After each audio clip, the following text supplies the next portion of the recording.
Olá, seja bem-vindo a mais um Repensar. Hoje nós finalizaremos aquela série de programas que nós nos dispusemos a fazer com Sebastião Camargo acerca do livro O Despertar da Consciência, do Átomo ao Anjo. É o terceiro programa hoje que nós comentaremos sobre esse livro que traz preciosidades, informações importantes para o nosso desenvolver, para o nosso crescer, para o nosso aprimorar. Seja muito bem-vindo, Sebastião, ao programa, mais um programa. É uma alegria imensa tê-lo conosco. A alegria imensa é nossa também, e a você que nos possibilitou esse momento pelas suas vibrações, pela sua contribuição, pelo teu amor para com a TV Mundo Maior, para com o programa Repensar. Bom, Sebastião, no último programa, no segundo programa, nós finalizamos começando a falar sobre o pensamento. Então hoje a gente gostaria de começar pelo pensamento, mas também gostaríamos de falar um pouquinho sobre o perispírito, o parceiro inseparável que você chama, que eu achei extraordinário esse termo, porque realmente é mesmo, um parceiro inseparável. Então, a gente começa falando do perispírito, a gente começa falando do pensamento. Vamos falar do perispírito, que é o veículo do pensamento. Isso. Até porque no livro dos Médiuns diz que muitos segredos estariam nos objetivos que nós queremos chegar para a autocura, e na medicina no geral estaria neste parceiro. E nós sabemos que inicialmente ele é o laço que liga a personalidade ao corpo físico, a alma encarnada ao corpo físico. E ao mesmo tempo a personalidade é o espírito imortal. Dessa forma, ele é um ser de dupla natureza. É um modelo organizador biológico constituído de princípios vitais e matéria inerte. É o caminho rumo à mente, que nós chamamos de perispírito de fato, que é constituído de instintos, sensações, emoções e sentimentos na sua linha de ascensão. Então, tudo que nós condensamos agora através do pensamento, mecanismo da matéria mental, força de atração para que isso se dê na junção molecular que nós vamos construir, ou matéria-prima, onde nós vamos construir ou elaborar as novas realidades, nós vamos condensar isso na mente, viajar com esses conteúdos através do modelo organizador biológico para nutrir o nosso corpo biológico, para mantê-lo, para a sua manutenção, pura e simplesmente, apenas nutrir e a sua expansão. Agora, se quisermos promover, já que esse conteúdo inicial viaja através do perispírito, modelo organizador biológico, e entra no universo celular através dos microcentros de energia que liga cada célula do modelo organizador biológico ao corpo físico. Se nós quisermos aprimorar o corpo físico, nós vamos criar personalidades, virtudes, nós vamos criar esses mensageiros, e eles vão viajar através do outro ser, desse que vai conosco depois do desencarne, e adentrar na glândula pineal, e através do mecanismo que nós chamamos de sistema nervoso, sistema endócrino, sistema sanguíneo, chegar ao íntimo das células e mudar a sua programação.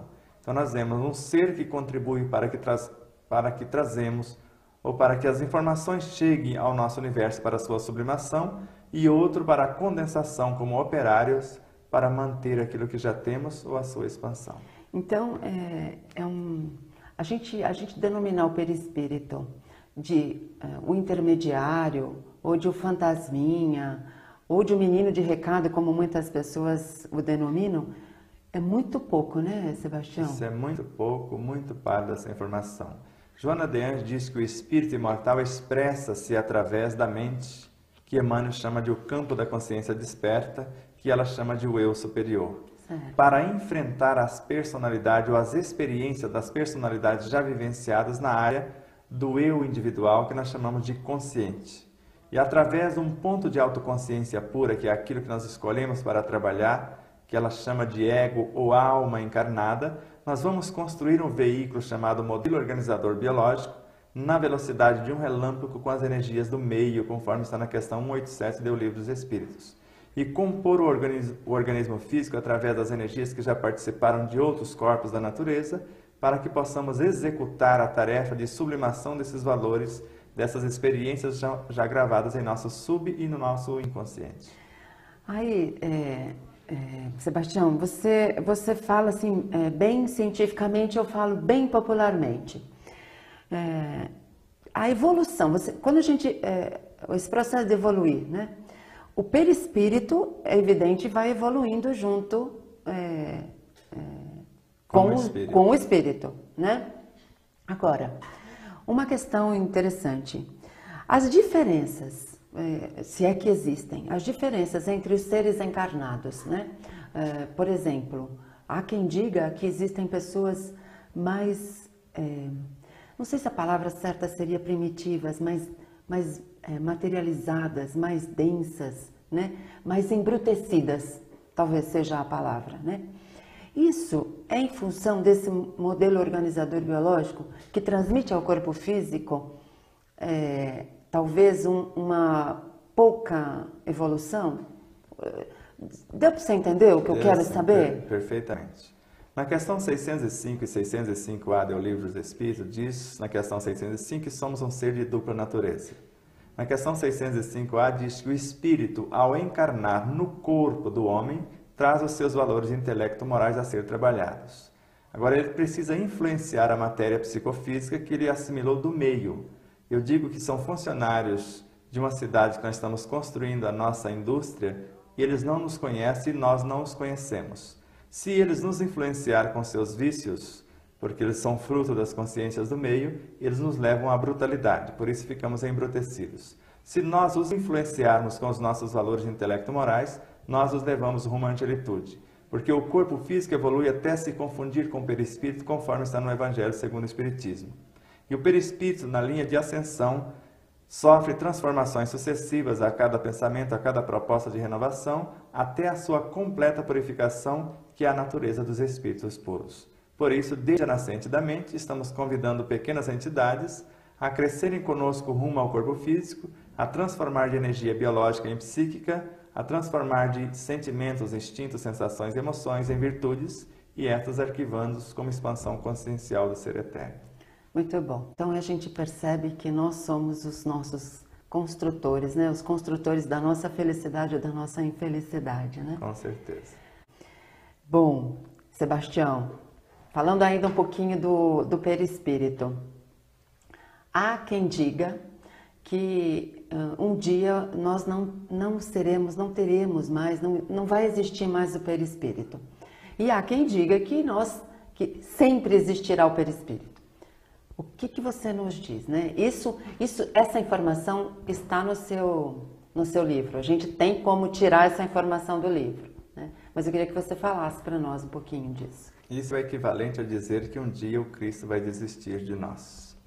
Porque se nós sabemos que no início ele idealizou, construiu e governou apenas o planeta Terra, mais avançado, porque ele diz que há muitas moradas na casa de meu pai, se assim não fosse, eu já vos teria dito. Ele preparou 70 para dar continuidade e seguiu preparando essas outras dimensões.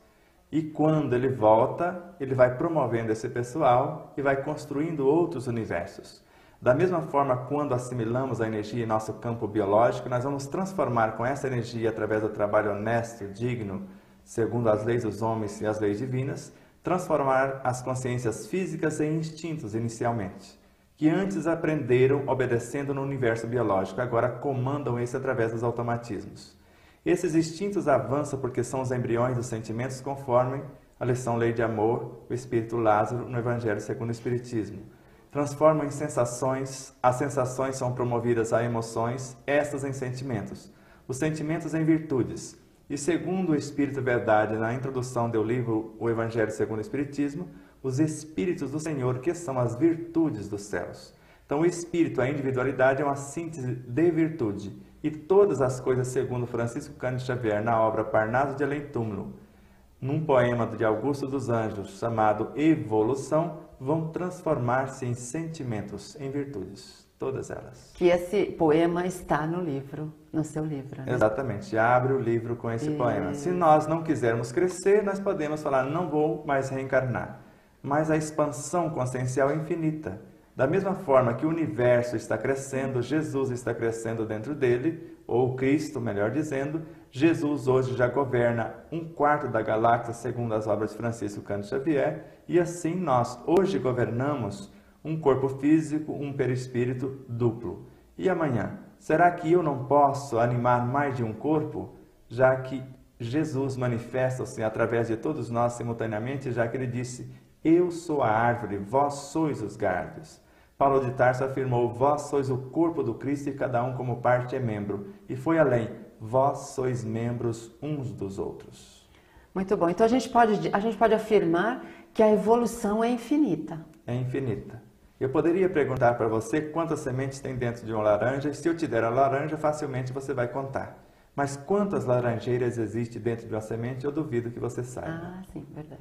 E isso é o espírito imortal. Muito bom. Bom, vamos agora no pensamento, né? Qual que é a importância do pensamento nesse processo evolutivo? Primeiro, saber que o pensamento, como formação das ideias, sou eu, o espírito imortal, expressando-se de alguma forma, desejando alguma construção. E a matéria-prima que vai somar-se como operários para dar origem a esta realidade que eu quero construir, são os meus companheiros, os alunos que vão receber essa orientação.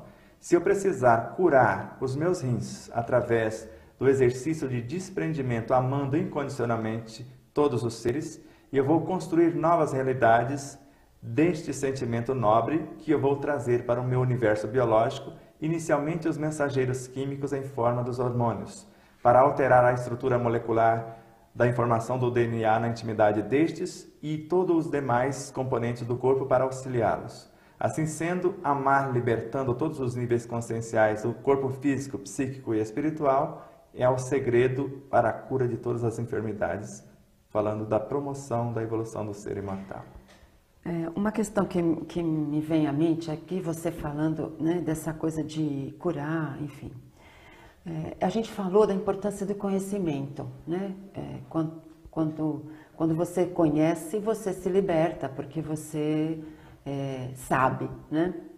Agora, nessa questão do pensamento, eu posso iniciar essa trajetória de mudar o meu pensamento sem ter ainda um conhecimento completo, ou sem ter algum conhecimento, falando mais claramente.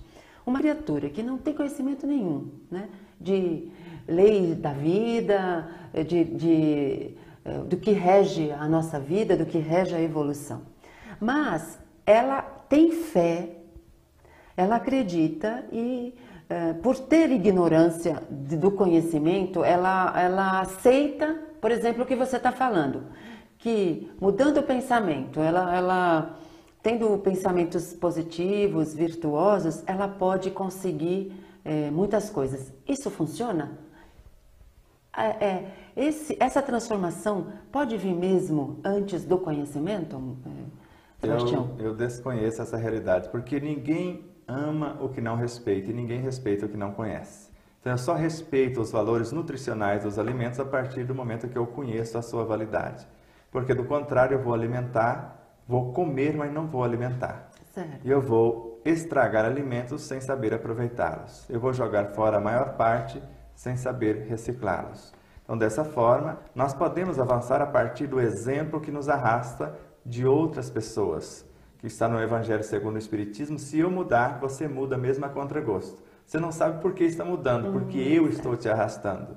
Agora, se você saber mudar a si própria, você acelera o processo e arrasta outros que estão na retaguarda. Certo. Agora, essa atitude pode ser em função de experiências passadas, de alguma coisa que você já acumulou, né? Por exemplo, no perispírito, você já vivenciou. Exatamente. Em outras coisas. É uma situação similar a de você seguir o exemplo do outro, é isso? Exatamente. É o que Allan Kardec colocou na Gênese, como nós começamos a falar em outros programas, que o espírito é um Deus. Ele sabe todas as coisas a respeito do corpo físico e do perispírito.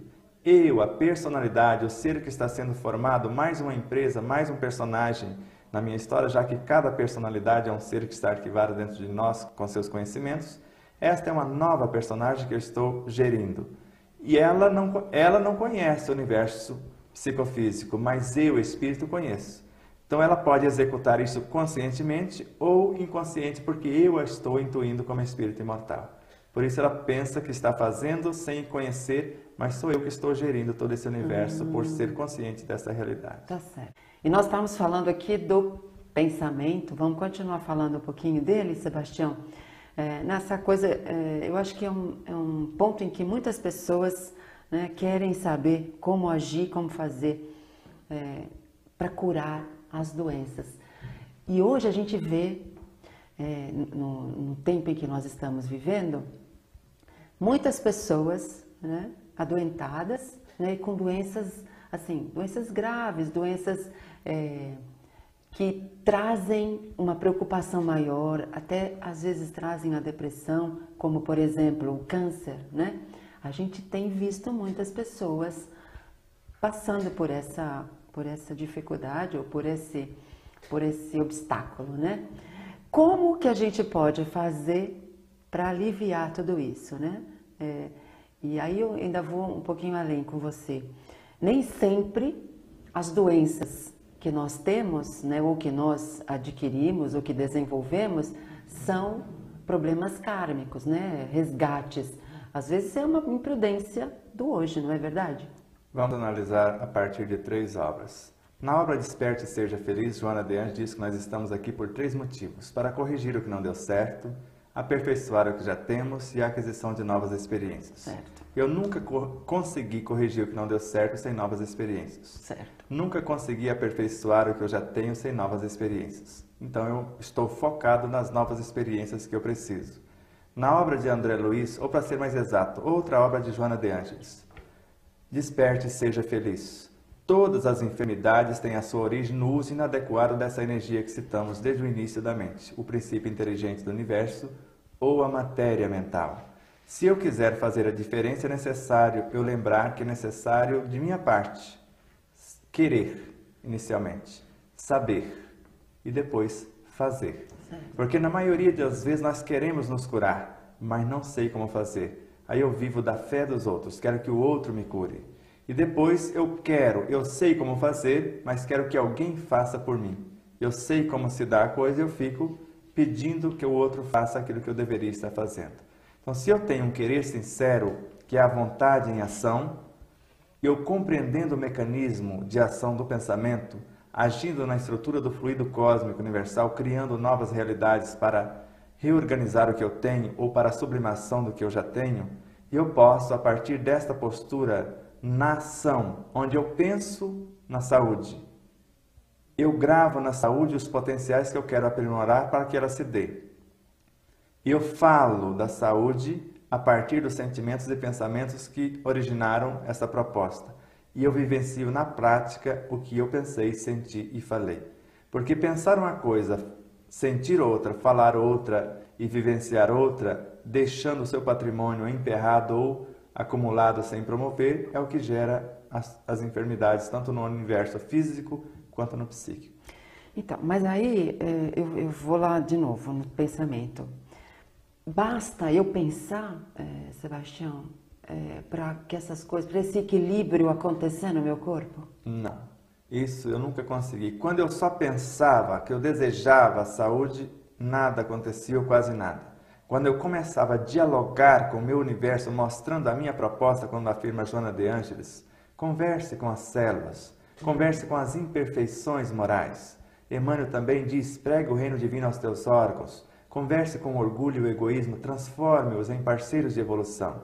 Então, nesse diálogo terno e amoroso, a gente mostra a origem desses elementos e aonde eles já chegaram, e o plano de carreira para onde desejamos conduzi-los rumo à angelitude. Se no corpo físico, mostrar o perispírito como a próxima sala de aula. Se neste, mostrar a mente como próximo a universidade onde eles vão se especializar. Se na mente, mostrar o eu superior, se neste, o Cristo, o Deus interno que existe em nós, e depois rumo à consciência cósmica.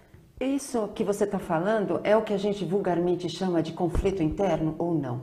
O conflito interno é quando nós vivenciamos a coisa de uma forma, alguém traz uma informação dizendo que aquilo está equivocado, nós entramos em choque.